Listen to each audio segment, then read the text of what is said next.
La publication de la liste des candidats pour tous les conseils régionaux et les mairies de certaines grandes villes a été accueillie avec colère dans la majorité des localités. L'ambiance est telle qu'il n'est pas exagéré d'affirmer que c'est une véritable rébellion qui se prépare contre le choix jugé hasardeux de la direction du parti présidentiel.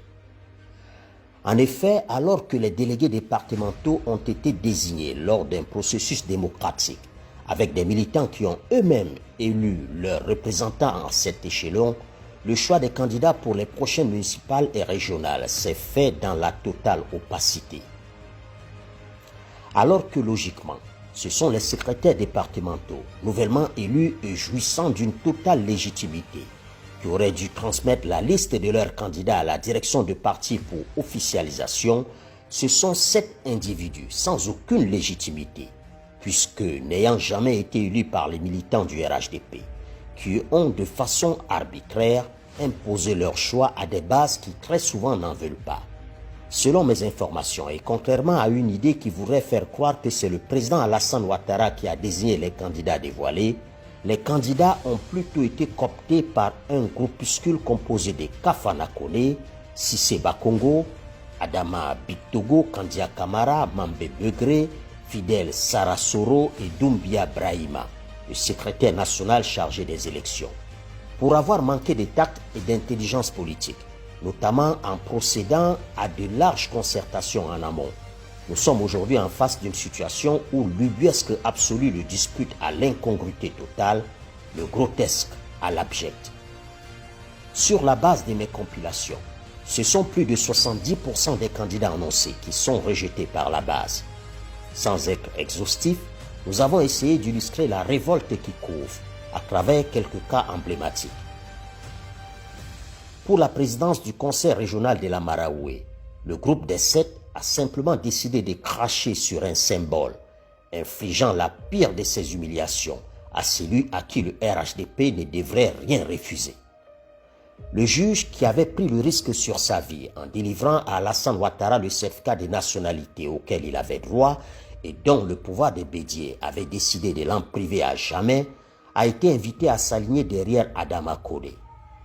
Inutile de préciser que la pilule ne passe pas chez les partisans du ministre de la lutte contre la bonne gouvernance et c'est souvent dans la communauté malinquée, dont est pourtant issu le candidat désigné, que se recrutent ceux qui déclarent publiquement qu'ils n'accepteront jamais aucune autre candidature à la présidence du conseil régional que celle du juge Epiphane Zorobi. Pour l'extrême courage dont il a fait montre sur cette affaire du certificat de nationalité d'Alassane Ouattara, le ministre Zorobi est un symbole. Et les symboles, on les ménage. On ne les frustre pas. Encore moins les humilie-t-on. Le méga cafouillage créé par l'instance dirigeante du parti est tel que le directeur du cabinet du président de la République lui-même est contesté. Choisi comme candidat à la présidence du conseil régional du Poro, la quasi-totalité des cadres de Korogo avec qui je me suis entretenu estime que Fidel Sarasoro ne jouit pas de la légitimité pour assumer ses fonctions.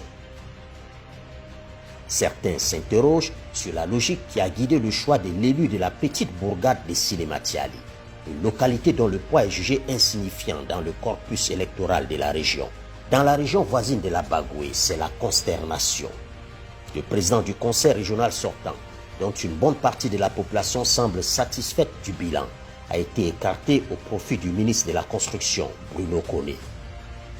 Plusieurs cadres et militants dénoncent la manière cavalière et l'incohérence de la direction du parti.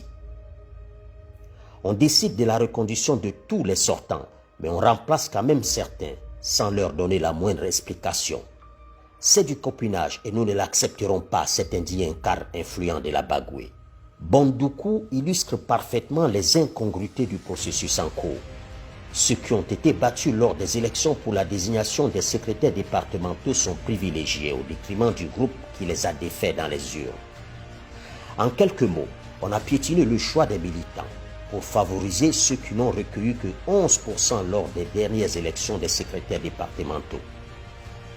Inconnu au bataillon dans les rangs des militants locaux du RHDP, c'est Abou Bané qui a été préféré à Noël Mezan Kofi pour la mairie. L'homme a été propulsé au devant de la scène il y a quelques mois seulement. comme président de l'Union des cadres du Grand Nord.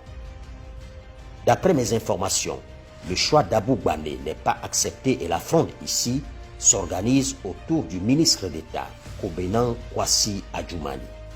À Atekoubé, la majorité de la population semble pencher pour Laurent Tchagba, mais la direction du parti a imposé le pourtant très décrié ministre des Sports, Danho Paulin. Mercredi 28 décembre 2002, la police a dû intervenir pour disperser une manifestation des militants du parti au pouvoir qui protestaient contre le maire sortant. Azaguié a connu une réunion d'arbitrage mardi 27 décembre 2022 dans une ambiance électrique, où c'est souvent avec des arguments ivoiritaires que les adversaires du maire sortant ont tenté de s'opposer à sa candidature. Et oui, Bernard veut la mairie d'Azaguié, et le sénateur pourtant nommé par le président Alassane Ouattara, qui a tant souffert de l'exclusion, et ses parents autochtones, entre guillemets, ont ressorti les anachroniques discours identitaires contre le maire Yensié Yacouba.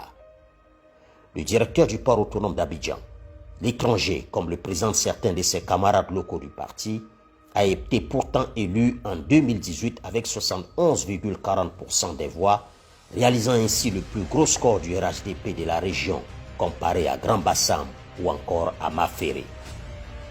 Le RHDP à Odjéné est politiquement un volcan en éruption depuis la publication de la liste des candidats pour la présidence du conseil régional.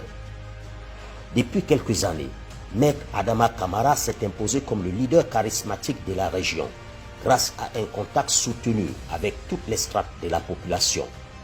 Mais ce n'est pas lui qui a été choisi pour la présidence du conseil régional du Kabadougou. La nouvelle a été accueillie localement comme une bombe et la réaction a été tout aussi robuste. Dès le lendemain, des associations de jeunes, des organisations des femmes, des leaders religieux et chefs coutumiers se sont réunis dans un meeting pour dire qu'à la présidence de leur conseil régional, ce sera le richissime avocat d'affaires, par ailleurs ministre de l'Emploi ou personne d'autre. La situation à Odjéné est d'autant plus ubuesque que selon des indiscrétions, le sortant qui a été à nouveau proposé avait informé tout son entourage et même des notabilités de son intention d'écrire à la direction du parti pour l'informer de sa décision de céder sa place à Maître Adama Kamara, estimant ce dernier plus légitime et apte à présider aux destinées de la région. La direction du parti l'a pourtant imposé. Si par le passé l'arbitraire de la direction du RHDP a donné lieu à des cas isolés d'indiscipline, caractérisés par quelques candidatures indépendantes, l'ampleur des frustrations et du rejet pour les prochaines élections locales et régionales laisse présager des rébellions ouvertes d'une frange importante de cadres et de militants du parti. Les choix, on le sait, font rarement l'unanimité.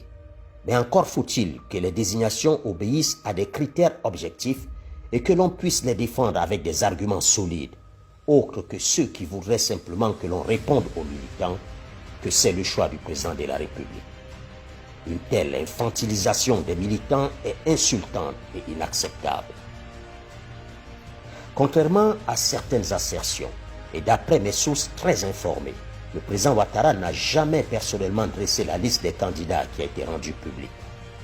Des membres du directoire, à qui il avait demandé de lui faire des propositions, lui ont simplement expliqué que le moindre mal serait de reconduire les sortants, quitte à s'adapter là où cette approche provoquerait trop de remous. La liste publiée, faussement attribuée au président de la République, apparaît donc comme une imposture, un simple ballon d'essai. Mais en procédant de la sorte, et dans l'hypothèse où le parti est obligé de revenir sur ses choix dans une majorité des localités, cela risquerait de porter atteinte à l'autorité et à la crédibilité de la direction du parti, avec à sa tête Alassane Ouattara. On aurait cependant pu faire l'économie de toute cette cacophonie et ces tensions inutiles en procédant dans le bon ordre, plutôt que de poser la charrue avant les bœufs. Et en politique, le bon ordre, c'est la concertation qui précède la décision, pas le contraire.